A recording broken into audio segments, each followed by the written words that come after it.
Affiliate Marketing Without a Website 2021. Affiliate marketing is the process of earning commissions by promoting someone else's product. These are the ways in which an affiliate marketer can market his/her website. Affiliate marketing involves two parties, a merchant and an affiliate. As with any sales channel, it's important to provide the right tools to both these parties and to deliver relevant information that will boost sales. Website redesign. Most affiliate networks use tracking software to track a visitor's interaction with the website. These programs use cookies, JavaScript, and other tracking mechanisms to maintain a record of each visitor that the website places an order through. The commission that is earned is a percentage of the sales price. This may be in the form of a lead, such as when a person calls a salesperson after visiting a website.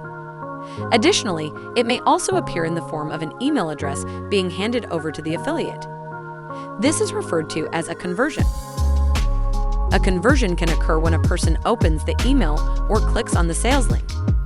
When making an affiliate deal, it is important to consider whether the company wants a tiered commission structure or whether they want to pay a flat rate for each sale. If they opt for the former, then it is up to the affiliate to set a commission rate that will be profitable. If they choose the latter option, it will be their responsibility to put together a fair plan for payment. Thank you for watching. I will see you in the next video. Make sure to subscribe to this channel. Bye-bye for now.